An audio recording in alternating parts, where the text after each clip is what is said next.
नमस्कार दोस्तों, स्वागत है आपका द ग्राउंड रिपोर्ट में। मैं हूं समीर आत्मज मिश्र। हरियाणा विधानसभा चुनाव के परिणाम कांग्रेस पार्टी पचा नहीं पा रही है। वो स्वीकार नहीं कर पा रही है कि वो वहां हार गई है, क्योंकि उसका ये कहना है कि जो ज़मीनी स्थिति दिख रही थी उसके आधार पर वो मान ही नहीं सकती कि उसकी हार हो सकती है। हम पहले भी बता चुके हैं आपको कि तमाम ग्राउंड रिपोर्ट्स, तमाम विश्लेषण, राजनीतिक जो प्रतिक्रियाएं आम लोगों की, जो वहाँ पर जिस तरह का माहौल था, उन सारी चीज़ों को देखते हुए यही आकलन लगाए जा रहे थे। और जितने एग्जिट पोल्स आए थे उन सबका भी यही कहना था। हालांकि एग्जिट पोल्स की जो क्रेडिबिलिटी है वो बहुत ठीक नहीं है, बावजूद इसके एक सभी एग्जिट पोल्स लगभग एक ही तरह का परिणाम यहाँ पर दे रहे थे, और वो परिणाम थे, जबकि हर बार ऐसा नहीं होता है, लेकिन इस बार ज़्यादातर, या मैं समझता हूँ कि जितने भी एग्जिट पोल्स आए सब ने ये बताया कि कांग्रेस पार्टी वहाँ जीत रही है और 50-55 से लेकर वो 60-65 सीटें तक पा रही है। ये आकलन थे, और भारतीय जनता पार्टी को 20-25 सीटों से ज़्यादा देता हुआ कोई एग्जिट पोल नहीं दिखाई पड़ रहा था। और यही जो ग्राउंड रिपोर्टर्स थे उनका भी, और जो विश्लेषण करने वाले लोग हैं, राजनीतिक विश्लेषक हैं, उनका भी आकलन यही था। लेकिन परिणाम बिल्कुल उलट आए। कांग्रेस पार्टी आरोप लगा रही है, मशीनों की गड़बड़ी का आरोप लगा रही है। मशीनों की गड़बड़ी का आरोप लगाकर बुधवार को एक प्रतिनिधिमंडल शाम को चुनाव आयोग के पास गया। चुनाव आयोग ने उनकी बात सुनी, लेकिन इस तरह के पत्र बुधवार सुबह ही राहुल गांधी ने भी इस बारे में लिखा था कि तमाम विधानसभाओं से उनको जिस तरह की रिपोर्ट्स मिल रही हैं, धांधली की रिपोर्ट्स मिल रही हैं, उनकी शिकायत वो चुनाव आयोग से करेंगे। इस पत्र को लेकर कांग्रेस पार्टी के अध्यक्ष मल्लिकार्जुन खड़गे को चुनाव आयोग ने एक पत्र लिखा और कहा कि आपको क्यों नहीं स्वीकार है, और ये इस तरह से आप चुनाव आयोग की जो क्रेडिबिलिटी है, चुनाव आयोग की जो इंटीग्रिटी है, आप उस पर सवाल उठा रहे हैं। चुनाव आयोग के आप काम पर, उसकी कार्यशैली पर सवाल उठा रहे हैं। लेकिन वास्तव में ये सवाल आज नहीं उठ रहे हैं, ये लगातार पिछले कई साल से उठ रहे हैं। ईवीएम की मशीनों की गड़बड़ी पहली बार नहीं आ रही है, काफ़ी पहले से आ रही है, जब से ईवीएम्स का यहाँ इस्तेमाल होना शुरू हुआ है। और कांग्रेस पार्टी ही नहीं, इस पर सबसे पहले भारतीय जनता पार्टी ही सवाल उठा चुकी है। अब जो आरोप लगे हैं वो और भी ज़्यादा गंभीर है कि चार्ज्ड मशीनें थीं और उनमें भारतीय जनता पार्टी को वोट निकल रहे थे। जो सामान्य मशीनें थीं उनमें कांग्रेस और बीजेपी और दूसरी पार्टियों के वोट निकल रहे थे। तो एक ये बड़ी हार जिसे कांग्रेस पार्टी बता रही है कि उसके तमाम उम्मीदवार, और कम से कम 20 विधानसभाओं में इस तरह से हुआ है, और उनमें कांग्रेस पार्टी की हार हुई है। तो ये शिकायत तो कांग्रेस पार्टी की है। लेकिन ऐसा नहीं है कि अगर हम जो परिणाम जो आए हुए हैं, अगर उनका विश्लेषण करते हैं, उनकी परिस्थितियों को देखते हैं, तो ऐसे बहुत से फैक्टर्स रहे जो कांग्रेस पार्टी को हराने के लिए जिम्मेदार है।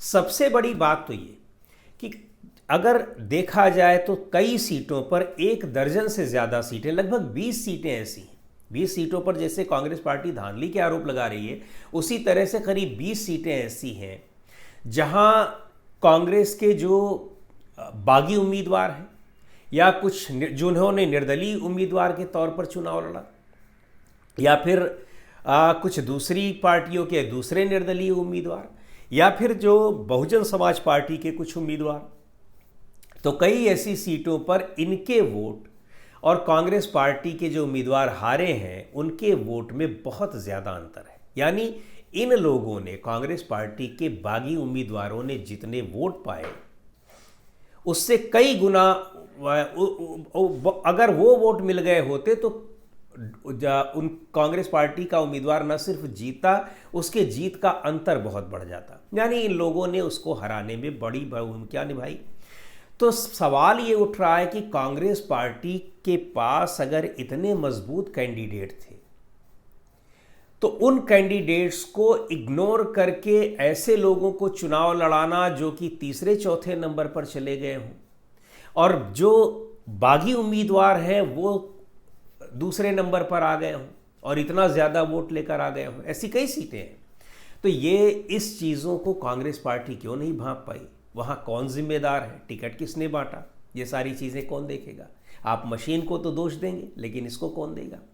इसके अलावा ये भी जो पार्टी के भीतर जिस तरह से बातें आ रही हैं और निकल कर सामने आ रही हैं कि कुमारी शैलजा हो चाहे रणदीप सुरजेवाला हो, इन लोगों ने प्रचार नहीं किया, बिल्कुल नहीं किया।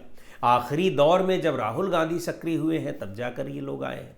तो निश्चित तौर पर जो इनके अपने समर्थक थे उनके अंदर तो ये भावना रही होगी, उन्होंने उसमें दिलचस्पी नहीं ली। ये सारी बातें अपनी जगह हैं, लेकिन इन सब के अलावा भारतीय जनता पार्टी इन आरोपों से ज़रूर घिरी हुई है कि जो ईवीएम मशीनों की बात कांग्रेस पार्टी कर रही है और उसके पास इस तरह के बहुत सारे 20 करीब सीटों पर उसके पास एविडेंस है, प्रमाण है। और इससे ठीक पहले, मतदान के बाद और परिणाम निकलने से ठीक पहले मुख्यमंत्री ने जो इंतज़ाम की बात कह दी, उससे इन आशंकाओं को और बल मिल रहा है।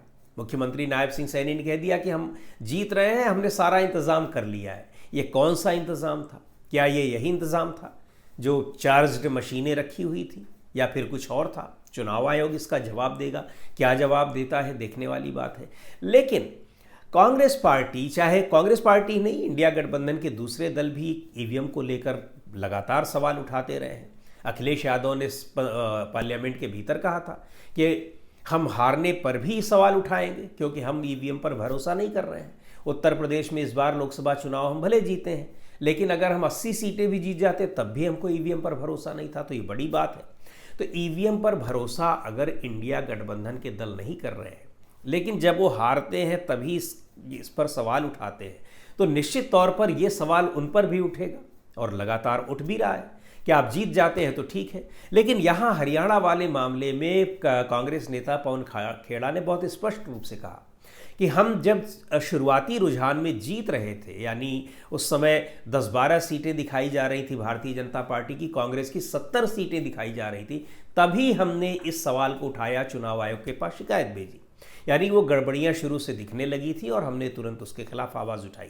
लेकिन इन सब के बाद पहली बार कांग्रेस पार्टी इस तरह से ईवीएम को लेकर, मशीनों में धांधली को लेकर चुनाव के समय ऐसा एक गई है चुनाव आयोग के पास और बात कर रही है। राहुल गांधी ने भी पत्र में लिखा है।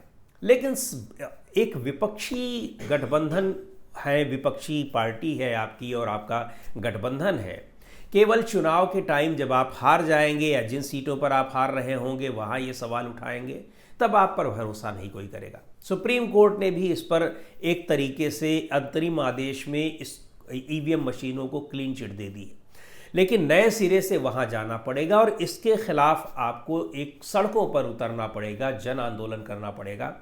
तब आप लगेगा कि आप इसको लेकर, इन आरोपों को लेकर कितने गंभीर हैं। नहीं तो फिर से वही बात होगी, 2 दिन 4 दिन इसकी चर्चा होगी, उसके बाद सब भूल जाएंगे। फिर महाराष्ट्र के चुनाव आएंगे, झारखंड के आएंगे, उसके बाद लगातार दूसरी विधानसभाओं के चुनाव आएंगे। और होगा क्या, जहां आप जीतेंगे तो फिर सवाल नहीं उठेगा, जहां हारेंगे तो फिर सवाल उठेगा। तो इससे फिर कुछ हल होने वाला नहीं है। और एक जो आरोप ये भी लगते हैं कि भारतीय जनता पार्टी चुनाव आयोग के साथ मिलकर एक बड़ी रणनीति के तहत काम कर रही है। वो बीच बीच में 1-2 राज्यों के चुनाव विपक्षी दलों के नेताओं को विपक्षी दलों को जितवा देती है, ये कहा जाता है, ये आरोप लगते हैं। और बाकी जगहों पर या बड़े चुनाव जो होते हैं उसको खुद जीत लेती है। यही कहने के लिए, ताकि वो ये कह सके, ये आरोप लगा सके कि जब आप जीतते हैं तब तो ईवीएम ठीक होती है और जब आप हार जाते हैं तो ईवीएम खराब होती है। तो अगर ईवीएम पर सवाल आप उठाते हैं तो उसको उठाने के लिए आपको एक जनमत तैयार करना पड़ेगा, उसका आधार बनाना पड़ेगा, लोगों के बीच उसको बेहतर तरीके से ले जाना पड़ेगा। अन्यथा अगर आप इस तरह से चुनाव हारने के बाद उसको उठाएंगे तो कोई भरोसा नहीं करेगा और आप खुद हंसी का पात्र बनते रहेंगे। तो दोस्तों, आज के इस वीडियो में इतना ही। अगले वीडियो में फिर मिलेंगे एक नए विषय के साथ, एक नए मुद्दे के साथ। द ग्राउंड रिपोर्ट के यूट्यूब चैनल को आपने अब तक सब्सक्राइब न किया हो तो ज़रूर कर लें। हमारे वीडियोज़ को लाइक करें, शेयर करें और अपने सुझाव भी हमें ज़रूर भेजें।